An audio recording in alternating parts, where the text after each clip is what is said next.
आईने हिंदी के एक नए एपिसोड में आपका स्वागत है। दोस्तों, कल्पना कीजिए दुश्मन देश हजारों किलोमीटर दूर से एक परमाणु हथियार ले जाने वाली बैलिस्टिक मिसाइल भारत की ओर लॉन्च करता है और वो मिसाइल ध्वनि की गति से कई गुना तेज रफ्तार से अंतरिक्ष तक जाती है और फिर भारत की ओर वापस गिरने लगती है।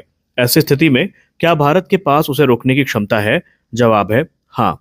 पिछले 2 दशक में डीआरडीओ ने चुपचाप एक ऐसी मल्टीलेयर बैलिस्टिक मिसाइल डिफेंस प्रणाली विकसित कर ली है जो भारत को दुनिया के उन चुनिंदा देशों की सूची में खड़ा कर देती है जिनके पास अभी स्वदेशी मिसाइल सील्ड है। लेकिन सबसे दिलचस्प बात यह है कि ये सिस्टम अब सिर्फ पाकिस्तान की मिसाइलों को रोकने के लिए नहीं है, बल्कि चीन की लंबी दूरी की मिसाइलों और भविष्य के हाइपरसोनिक हथियारों को भी चुनौती देने के लिए तैयार किया जा रहा है। तो आखिरकार भारत की बीएमडी यानी बैलिस्टिक मिसाइल डिफेंस प्रणाली कैसे काम करती है? AD-1 और AD-2 इंटरसेप्टर कितने शक्तिशाली हैं? फेज 3 में ऐसा क्या आने वाला है जिससे चीन भी चिंतित है? आइए इसको विस्तार से समझते हैं। पहले यह समझना जरूरी है कि बैलिस्टिक मिसाइल डिफेंस होता क्या है, और उससे पहले यह जानना जरूरी है कि बैलिस्टिक मिसाइल क्या होती है। देखिए, क्रूज मिसाइलों के विपरीत बैलिस्टिक मिसाइलें सीधे लक्ष्य तक नहीं उड़ती। इनकी उड़ान 3 चरणों में होती है। पहला चरण होता है बूस्ट फेज। इस चरण में मिसाइल का इंजन उसे तेजी से ऊपर अंतरिक्ष की ओर ले जाता है। दूसरा चरण होता है मिड कोर्स फेज। इसमें मिसाइल पृथ्वी के वातावरण से बाहर जाकर अंतरिक्ष में यात्रा करती है।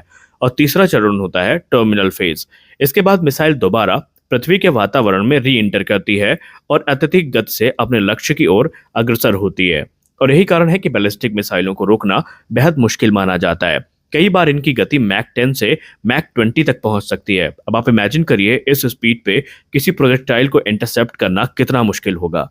ऐसी मिसाइल को ट्रैक करना, पहचानना और फिर उसे हवा में नष्ट करना किसी भी देश के लिए बहुत बड़ी तकनीकी चुनौती है। अब मिसाइल को रोकने के मुख्यतः 2 तरीके हैं। भारत की बैलिस्टिक मिसाइल डिफेंस प्रणाली मुख्य रूप से 2 स्तरों पर काम करती है। पहली है एक्सो एटमॉस्फेरिक इंटरसेप्शन। इसका मतलब यह है कि दुश्मन की मिसाइल को पृथ्वी के वातावरण के बाहर ही नष्ट कर दिया जाए।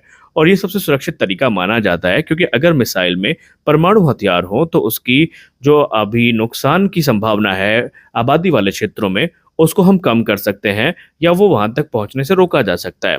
दूसरा होता है इंडो एटमॉस्फेरिक इंटरसेप्शन। अगर पहली कोशिश असफल हो जाए तो दूसरी रक्षा परत सक्रिय होती है। इसमें मिसाइल को वातावरण के अंदर मार गिराया जाता है। और यानी भारत की रणनीति क्लियर है कि पहले दुश्मन की मिसाइल को जितना दूर हो सके वहीं खत्म करो, लेकिन अगर वो बच भी जाती है तो उस पर 2 सेकेंड स्ट्राइक है करके उसे डिस्ट्रॉय कर दो।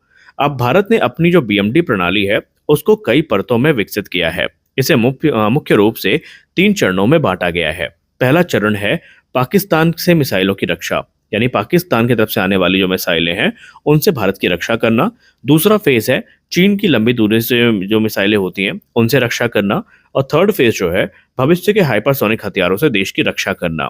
फेज 1 में पाकिस्तान के खिलाफ भारत की पहली ढाल हमें देखने को मिलेगी। जब भारत ने बीएमडी कार्यक्रम शुरू किया था तब सबसे बड़ा खतरा पाकिस्तान की बैलिस्टिक मिसाइलें थी, और इसीलिए फेज 1 को विशेष रूप से पाकिस्तान के मिसाइल शस्त्रागार को ध्यान में रखकर डिजाइन किया गया।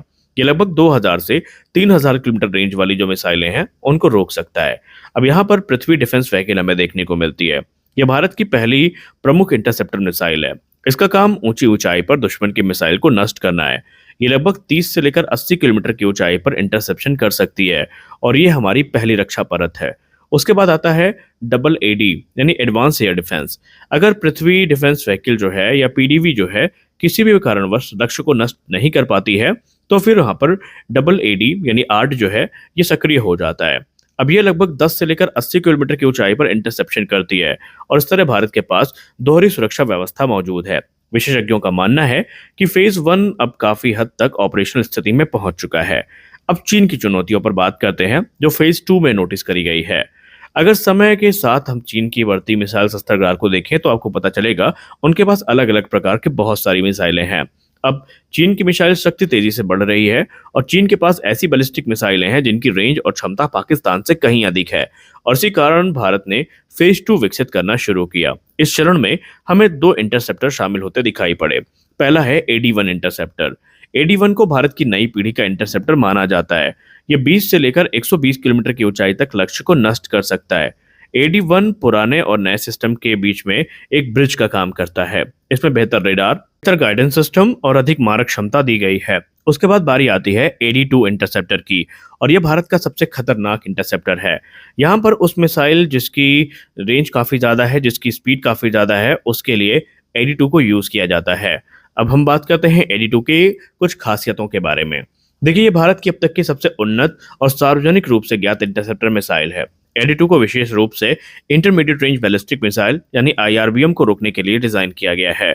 ये 3000 से लेकर 6000 किलोमीटर रेंज वाली बैलिस्टिक मिसाइलों को इंटरसेप्ट कर सकता है। और सबसे खास बात यह है कि ये 70 से लेकर 320 किलोमीटर की ऊंचाई तक लक्ष्य को भेदने में सक्षम है, यानी ये वातावरण के बाहर भी दुश्मन की मिसाइलों को नष्ट करने की क्षमता रखता है।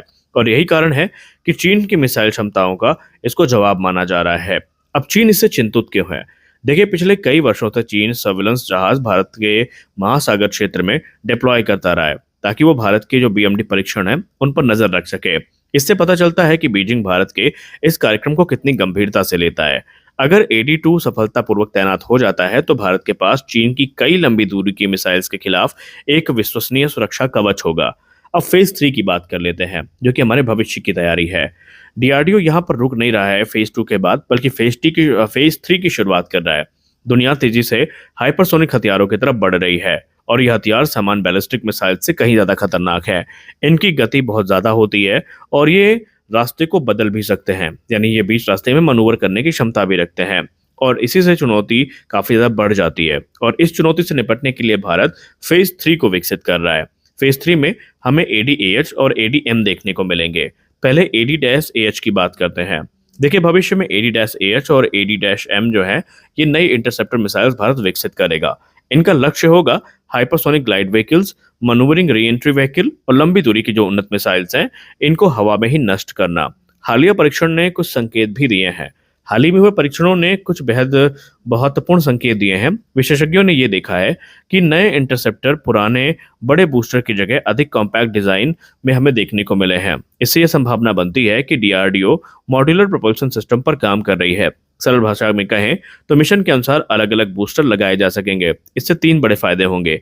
पहला तो लागत काफी कम होगी, दूसरा ऑपरेशन अधिक आसान होगा, और तीसरा मिसाइल की क्षमता को मिशन के अनुसार बदला जा सकेगा। और यह किसी भी आधुनिक मिसाइल रक्षा प्रणाली के लिए एक बहुत बड़ा कदम माना जाता है। तो कुल मिलाकर के हम ये कह सकते हैं कि भारत इस समय बैलिस्टिक मिसाइल डिफेंस प्रणाली में सिर्फ एक मिसाइल परियोजना को लेकर आगे नहीं बढ़ रहा है। भारत एक ऐसा अभेद रक्षा कवच बना रहा है जिसको पेनिट्रेट कर पाना एनिमी के लिए आसान नहीं होगा। फेज 1 ने पाकिस्तान की मिसाइलों के खिलाफ सुरक्षा दी है। फेज 2 चीन की लंबी दूरी की मिसाइलों का मुकाबला करने की तैयारी कर रहा है, और फेज 3 भविष्य के हाइपरसोनिक जो थ्रेट्स हैं उनके अगेंस्ट भारत को तैयार कर रहा है। आज की दुनिया में बहुत कम ऐसे देश हैं जो अपनी पूर्ण बैलिस्टिक मिसाइल डिफेंस शील्ड विकसित कर पाए हैं। भारत अब उस विशिष्ट क्लब का हिस्सा बनने की तरफ तेजी से आगे बढ़ रहा है।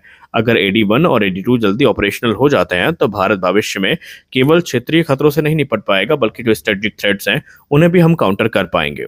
तो इस वीडियो में बस इतना ही। मिलते हैं अगले वीडियो में, तब तक के लिए जय हिंद।